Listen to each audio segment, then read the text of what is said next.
Associação dos Plantadores de Cana, enfim, sindicatos, com apoio do ministro, eu chamo sempre de ministro porque é nosso eterno ministro, senador Dornelles, que está lá relatando no Senado também, e o governador pediu à ministra Dilma, isso tudo resultou numa subvenção ao setor que nós esperamos poder pagar já a partir deste mês de maio. Não fosse o senhor um grande coordenador. Obrigado. Secretário, eu costumo sempre abordar nas minhas reportagens a riqueza do Estado do Rio, a riqueza, a diversidade ambiental, a diversidade histórica, enfim, esse Estado tão pequeno e tão rico.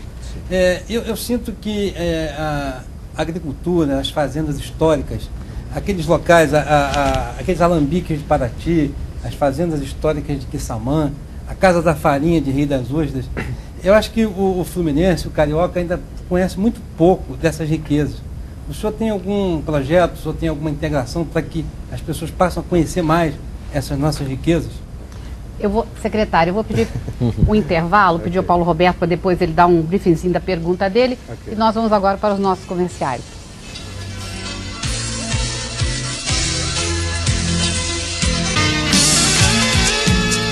Nós estamos conversando hoje no Desviar com o secretário de Agricultura aqui do nosso estado do Rio de Janeiro, Cristino Áureo.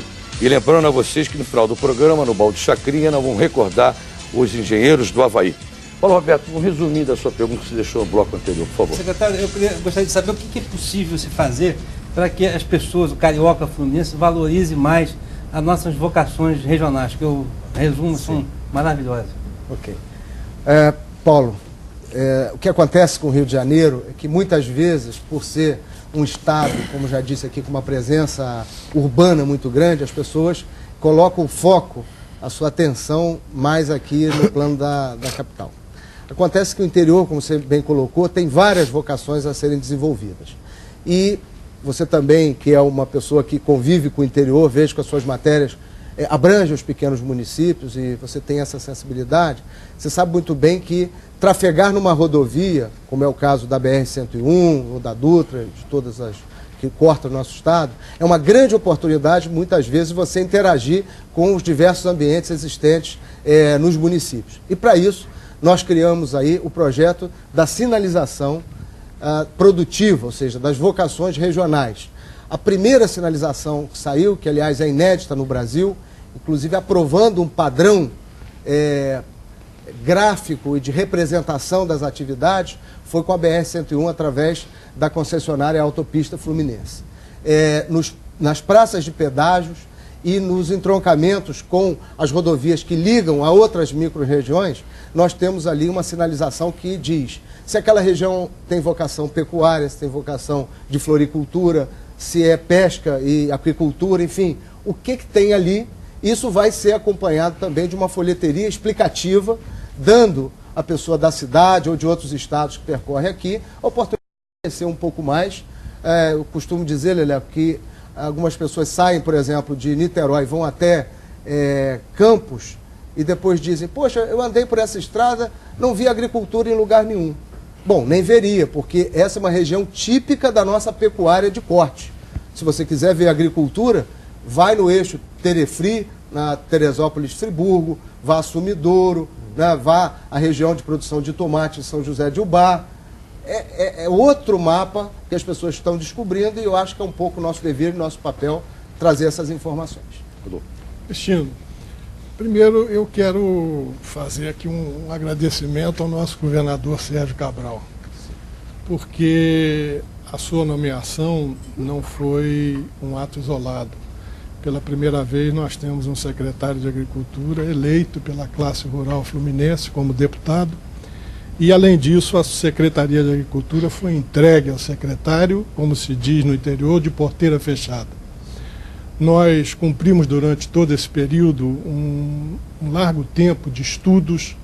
Tudo que nós fazemos hoje se deriva de diagnósticos que foram realizados nas principais cadeias produtivas do Estado e, além disso, mais recentemente, fizemos o planejamento estratégico tanto da Federação da Agricultura, enfim, da área privada da agricultura, com o governo.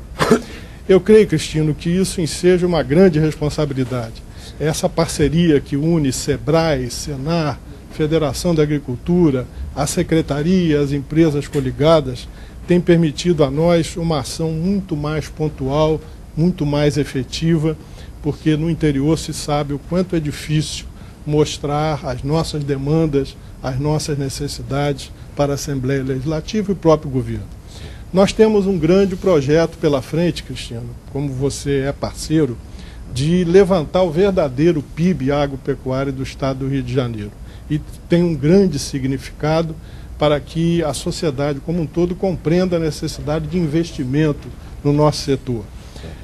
Com esse resultado e com todo esse acervo de conhecimento que nós temos hoje, Cristiano, o que é que você espera para esses próximos 2 anos da nossa agricultura fluminense? Rodolfo, se acompanhou muito de perto cada uma dessas etapas que nós estamos falando aqui. Evidentemente que esse agradecimento ao governador Sérgio Cabral torna o meu também, pelo setor e também pela equipe toda da Secretaria que pôde continuar esse trabalho. E o projeto do governador, o projeto onde ele estiver envolvido, nós estaremos envolvidos também por questões de gratidão, disse isso a ele.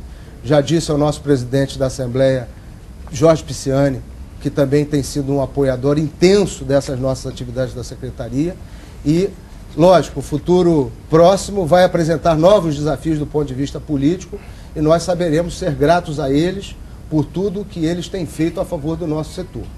E é lógico que, quando se aborda aí essa estratégia de cálculo do PIB, só para o nosso espectador que está em casa entender, né, o produto de todas as nossas ações no setor tem que ser melhor entendido, porque não é só aquilo que acontece dentro da propriedade rural, dentro do sítio, dentro da fazenda.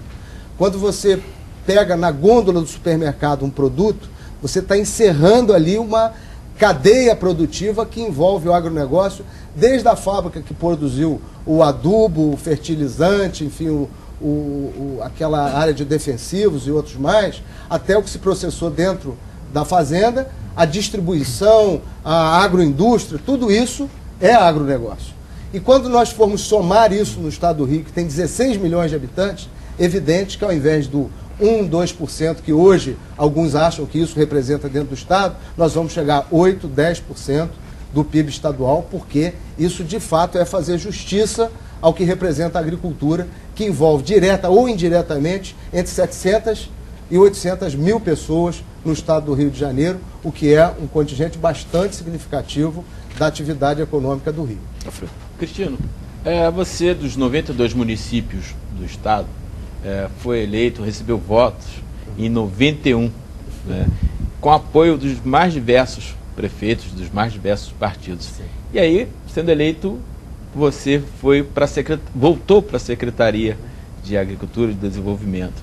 Sim. Como o eleitor recebeu isso? Você conseguiu medir a satisfação? Eles preferiam você ali na Secretaria à Assembleia? Alfredo, essa pergunta me dá até oportunidade, novamente, né, de também, para aqueles eleitores ou para a sociedade do Rio de Janeiro em geral, porque eu acho que quando nós somos eleitos, a gente passa a representar a sociedade como um todo, e não só aqueles que eventualmente votaram na gente. Mas, para os eleitores especificamente, cabe sim uma explicação, e isso já desde o dia que o governador me convidou, eu tenho procurado, em cada reunião, em cada evento público, falar sobre isso. Acho que o mandato parlamentar é algo fundamental para a história de vida e da trajetória de quem está na vida pública. Acho muito importante que você tenha legitimidade a partir do reconhecimento das pessoas que o seu trabalho está atingindo aqueles objetivos que cada um colocou para votar em alguém. Mas também um fato que o parlamentar, quando é convidado para fazer parte do governo, ele tem a oportunidade de, através do governador, daqueles deputados que são da base de apoio do governo na Assembleia, também encaminhar seus pleitos, as necessidades das comunidades. Então, eu tenho procurado fazer isso. Ou seja, o exercício do nosso trabalho na Secretaria, o retorno para ela, nos dá a possibilidade de ajudar o setor, mas eu também fico lá no pé do nosso Sérgio Cortes, secretário de Saúde, da Tereza Porto da Educação, do Júlio Lopes no transporte, enfim, do Wagner Victor, meu amigo, meu parceiro. Ele não gosta de falar de parceiro não, porque tem lá as críticas dele à palavra, né? Mas eu meu amigo de primeiríssima hora, que tem feito um grande trabalho na SEDAI, enfim, tenho procurado em cada uma dessas estruturas, o DR, o Henrique Ribeiro, que faz um trabalho extraordinário, junto com o Pezão, nosso secretário de Obras, fico no pé da equipe de governo como um todo, pedindo pelos municípios, ajudando os prefeitos, participando intensamente e não deixando que a nossa pauta fique restrita unicamente à agricultura. Secretário, eu vou aproveitar que nós entramos na área política e vou lhe fazer uma pergunta. O senhor é de Macaé e a sua base eleitoral é Macaé. Aí eu queria lhe perguntar, o senhor tem alguma pretensão política para Macaé? Nossa, pergunta de prova, né? Eu estou há um ano e meio praticamente das eleições, né? Bom, pois é, ele tem que... Dentro dessa pergunta, eu poderia colocar, Macaé é a segunda cidade que mais recebe royalties do petróleo. Sim. É a cidade, é a capital do petróleo. É uma cidade que tem uma riqueza muito grande na sua área urbana, mas Macaé tem uma área rural, uma área belíssima, área serrana, e há um problema do desemprego lá, muito sério. E as pessoas cobram muito isso. Eu ouço muito. Você, aproveitando a pergunta, você também Não foi tem ótimo, você complementou. Projeto nesse sentido? Mas você seria candidato a prefeito, então, por Macaé nas próximas eleições? Tem Olha, muito tempo ainda, né? Ele é um administrador. Quase 3 anos e pouco de... Lelé, bom, primeiro, aquele negócio. Antes de jogar uma partida que está daqui a 2 domingos, a gente tem sempre que se preocupar com o momento mais imediato. Então, o meu foco, a minha energia está em fazer um trabalho na secretaria que encha o Rio de Janeiro de orgulho nessa área, ou seja, que a gente tenha reconhecido o valor da agricultura, enfim, nosso papel no abastecimento, que ajude o governador Sérgio Cabral nessa empreitada de fazer do Rio de Janeiro um estado sucesso na área da promoção do emprego, do resgate, enfim, do papel do Rio de Janeiro. Mas não nego a vocês o seguinte: eu olho para a minha cidade sempre como uma cidade que tem um potencial enorme. Acho que Macaé pode ocupar no cenário nacional um lugar de destaque absoluto. Que ela merece, né? Tem merecimento.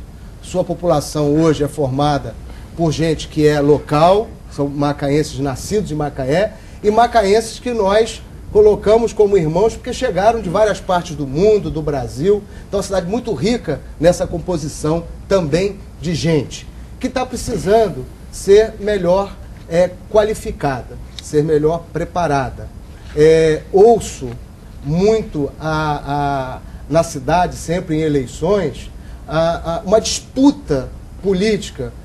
Quando perguntados, os candidatos dizem o seguinte: não, Macaé precisa de uma nova liderança política. Macaé não precisa de uma nova liderança política. Macaé precisa de liderança de gestão, de qualidade de trabalho para a população. Que é o mais importante. Porque de caciquismo político, nosso estado do Rio já está cheio. O que nós precisamos é um pouco pacificar a cidade, as suas várias correntes políticas, que já deram contribuições importantes, mas que não podemos mais ficar desperdiçando a energia da cidade numa briga sem fim por disputa de espaço político, se a cidade precisa de quem cuide dela, de quem gerencie, de quem trate a juventude de uma maneira adequada, nesse ponto colocado aqui da qualificação, que os royalties de petróleo, que um dia serão extintos, que eles possam contribuir para deixar uma cidade autossuficiente em outras vocações. Então, essa questão, acho que sempre envaidece muito a qualquer pessoa que está na vida pública, poder considerar no futuro a hipótese de ser prefeito da sua cidade. Isso me honra. Mas eu não coloco isso como um projeto pessoal, não coloco isso como uma prioridade que vai atropelar as outras prioridades. Ao contrário, me coloco assim, sinceramente, podemos à dizer, disposição o povo do de Macaé, ambiente. Cristino, vem aí. O secretário, sabemos que as usinas de álcool do Rio de Janeiro atravessaram um longo período de dificuldade, que agora o Brasil tenta se posicionar como grande produtor e exportador do etanol e o biocombustível. Queremos saber do senhor como é que o senhor vê no Estado do Rio de Janeiro como um possível importante player no mercado, e se o governo do Estado do Rio de Janeiro está trabalhando para montar uma infraestrutura capaz de escoar tal produção e, inclusive, terminais portuários. Mas você vai responder essa pergunta logo após o nosso intervalo comercial. Nós vamos dar uma paradinha rápida, voltamos já com o Cristino Áureo, secretário de Agricultura aqui do Estado do Rio de Janeiro. Até já.